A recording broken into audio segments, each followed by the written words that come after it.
नमस्कार, आदाब, सत श्री अकाल, जय भीम, जोहार। मेरा नाम है नवीन कुमार। क्या आपने सुना है कि किसी सुसाइड के मामले में मुख्यमंत्री एसपी का ट्रांसफर कर दे, एसएचओ को सस्पेंड कर दे, 5 पुलिस वालों को सस्पेंड कर दे और आईजी दांत निपोरता हुआ बोले कि गले पर 29.5 सेंटीमीटर का कट का निशान जानवरों ने कर दिया होगा? हमें कुछ नहीं पता। ऐसा तब होता है जब पूरा महकमा न केवल जनता को बल्कि अपने मुख्यमंत्री को भी मूर्ख बना रहा हो। तो सवाल है कि बेटी बचाओ बेटी पढ़ाओ वाली भाजपा की सरकार बेटियों की जिंदगी को इतना सस्ता क्यों समझती है? क्यों 2 कौड़ी का मानती है उनका स्वाभिमान?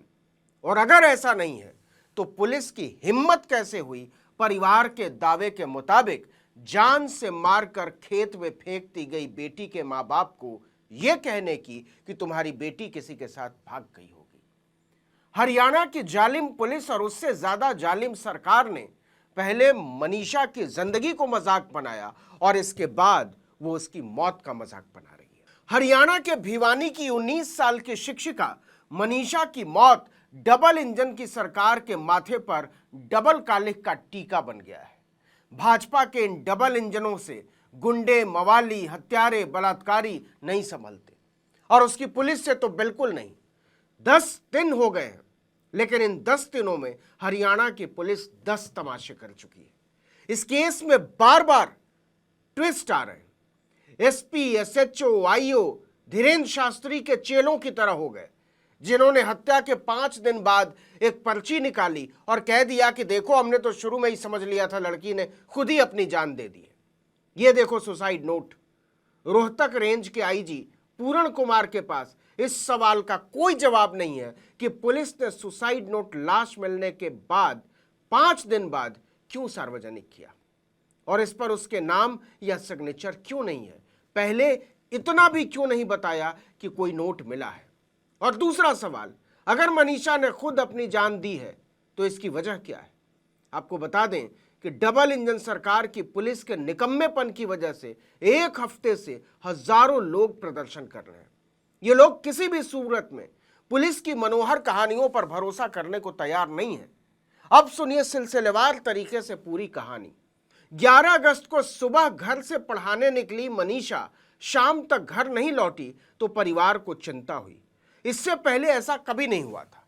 पिता संजय का आरोप है कि वो इसकी शिकायत लेकर शाम में ही पुलिस के पास पहुंच गए थे और डबल इंजन वाली पुलिस का बर्ताव देखिए। पुलिस ने जवाब दिया, तुम्हारी लड़की किसी के साथ भाग गई होगी, 2 दिन में खुद ही लौट आएगी। लानत है ऐसी गंदी पुलिस पर और उसकी बेहुदी सोच पर। पूरी रात घर वाले उसकी तलाश करते रहे। अगले दिन वो फिर पुलिस के पास पहुंचे। पुलिस ने फिर भगा दिया। मनीषा के पिता गिड़गिड़ाते रहे, मेरी बेटी को ढूंढो, लेकिन पुलिस के कान पर जूं तक नहीं रेंगी। पूरे 24 घंटे बाद यानी 12 अगस्त की शाम को उसने केस दर्ज किया, लेकिन तलाश तब भी शुरू नहीं की। यहीं से परिजनों का रोष बढ़ना शुरू हुआ। परिवार का कहना है कि पुलिस ने तुरंत कार्रवाई कर दी होती तो शायद उनकी बेटी आज जिंदा होती।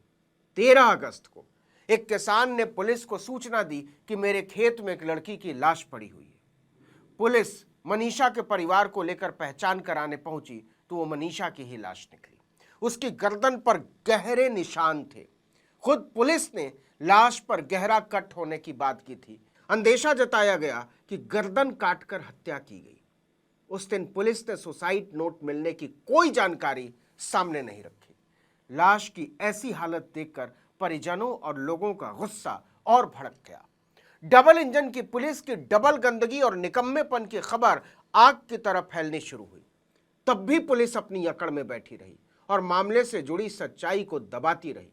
देखते ही देखते इस घटना ने तूल पकड़ना शुरू किया।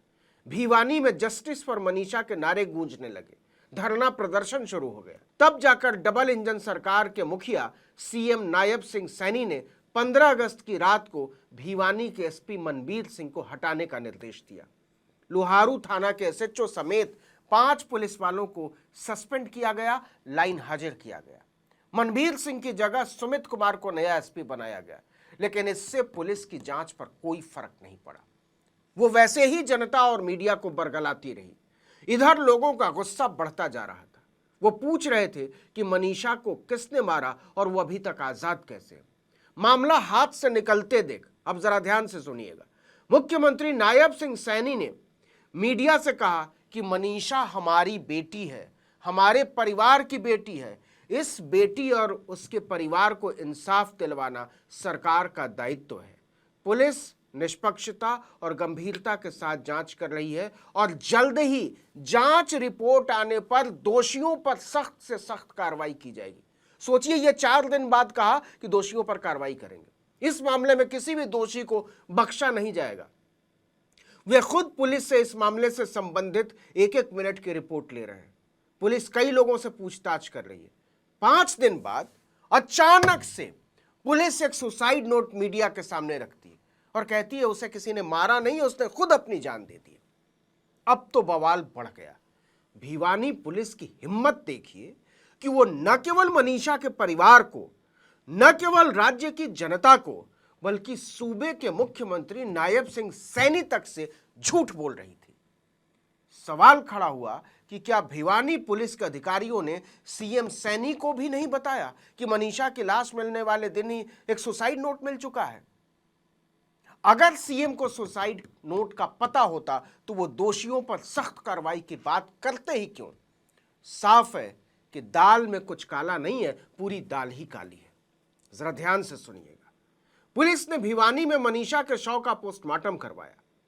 परिजनों ने जब रिपोर्ट देखी तो उसी समय बोल दिया कि हम इसे स्वीकार नहीं करते।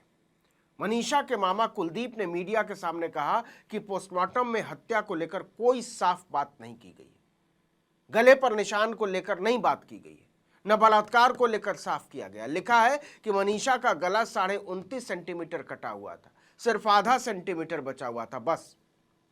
लेकिन रिपोर्ट बनाई गई कि गला काटने की संभावना हो सकती है, हथियार क्या हो सकता है और मौत कब हुई इस पर भी कुछ नहीं। भिवानी पुलिस बुरी तरह से फंस गई थी। नतीजा, परिजनों की मांग पर रोहतक पीजीआई में 3 डॉक्टरों के पैनल ने दोबारा पोस्टमार्टम किया, लेकिन लाश के इंटरनल ऑर्गन ही नहीं थे। पता चला कि भिवानी अस्पताल से ही इंटरनल ऑर्गन यानी बिसरा के 10 सैंपल मधुबन फॉरेंसिक लैब को भेज दिए थे। ऐसे में पीजीआई के पैनल को एफएसएल रिपोर्ट, शव के कपड़े और भिवानी डॉक्टरों का ओपिनियन मांगना पड़ा। उन्हीं डॉक्टरों का जिनके पोस्टमार्टम पर संदेह था। मतलब हर कदम पर खेल ही खेल। शव मिलते ही 5वें दिन यानी 18 अगस्त को 1 पन्ने का सुसाइड नोट वायरल कराया जाता है। उस पर मनीषा का नाम या साइन नहीं होता। बाद में पुलिस पुष्टि करती है कि यह मनीषा का ही सुसाइड नोट है। नए एसपी सुमित कुमार कहते हैं कि राइटिंग मैच हो गई है और यह नोट 13 अगस्त को लाश के पास से ही मिला था। फिर देर शाम पुलिस ने कहा कि पीजीआई की भी रिपोर्ट मिल गई। मनीषा की बॉडी में कीटनाशक मिला है। गर्दनों को जानवरों ने नोच लिया होगा, 29.5 सेंटीमीटर निशान बना दिया। सारी साइंटिफिक रिपोर्ट्स कह रही हैं कि यह सुसाइड नोट है, लेकिन तब भी उसने रिपोर्ट सार्वजनिक नहीं की। आज भी परिवार या भिवानी के लोग इस बात पर भरोसा करने को तैयार नहीं है कि मनीषा ने खुद जान दी है। अब सवाल है कि जब पहले दिन से साफ था कि मनीषा ने खुद जान दी है, सुसाइड नोट मिल गया था, तो एसपी को बदला क्यों? एसएचओ समेत 5 पुलिस वालों को सस्पेंड क्यों किया?